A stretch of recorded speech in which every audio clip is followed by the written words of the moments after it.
So, start na po tayo sa part 2. Kung napanood nyo po yung part 1, ay nalinisan ko na po yung black po na pixel po dyan. And then, naitabi ko na rin po yung part na ito.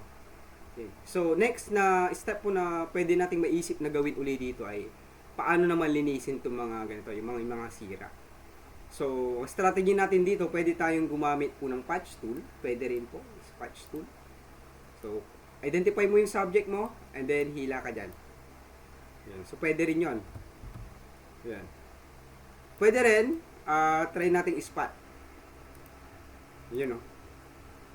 Yan. Pwede natin spot. So, ino-normalize ko lang spot. Yan. Yan. So, paano po siya, nag-work? Bali, kiniklik mo po yung subject mo na gusto mong eliminate. At bahala na po yung computer kung paano niya po siya i-eliminate. So, ganun po siya. So, ito namang part na to, pwede rin po si clone stamp. So, ito, madalas ginagamit ko rin po ito. Yun. Hold Alt. Ibig sabihin, pag nakalabas na yun, kukuha ka ng reference mo. Hold Alt. Click. Pagka-click mo, bitaw mo yung Alt, then pwede mo nang itapat. Pag minumove po siya ngayon, nagmumove din po yung marang plus sign dyan. Yun. Yun yung po yung simula na tinatapalan niya po yung pixel. Galing po doon mismo sa plus na yun. Di ba? So, sobrang dali. Pwede po natin i-apply siya. Yan. Kunin niyo po yung reference. Yan. Yan.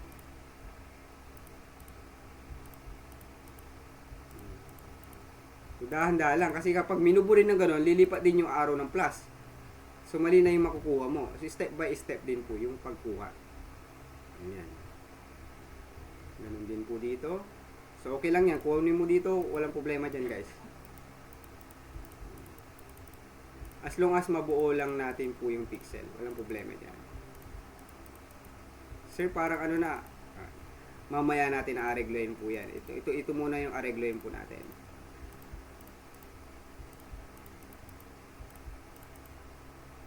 Yan.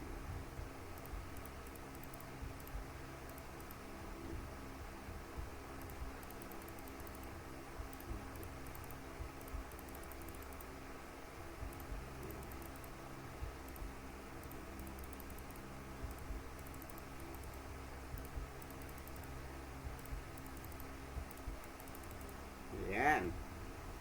So, okay lang yan. Sir, parang okay lang yan. Ang trabaho lang muna natin dito, step by step kasi yung restoration. Hindi pwedeng, mare-restore natin agad. Hindi. Step by step po ito, guys. No. Yan. Dito rin po tayo na part na to. Yan. Pwede natin i-brush, no, guys? Yan. Galing ako ditong part naman. Yan. Yan. So, merong part talaga na hindi mo kailangang i-move. Yan. Click lang, hold alt, click.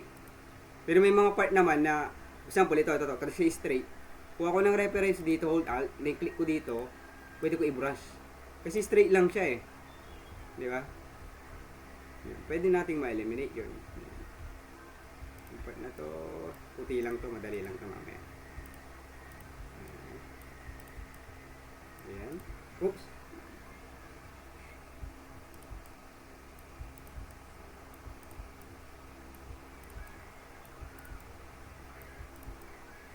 Ayan.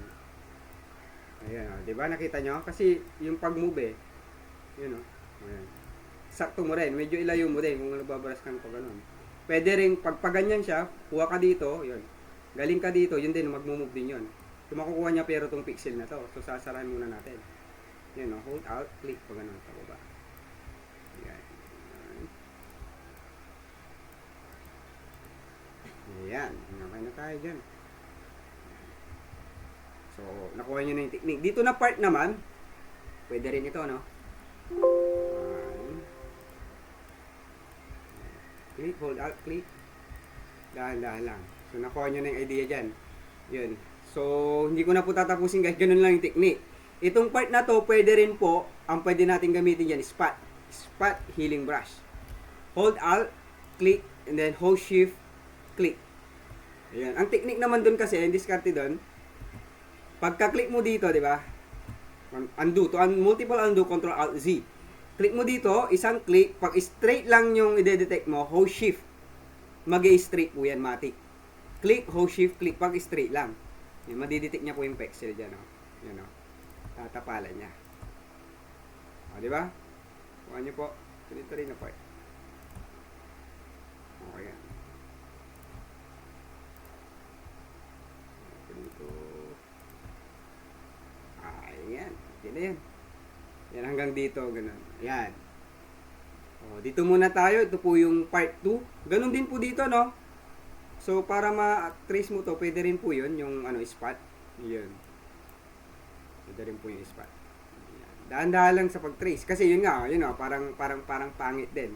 Pwede tayong gumamit yung ano, yan. So, yung diskarte natin, hold alt.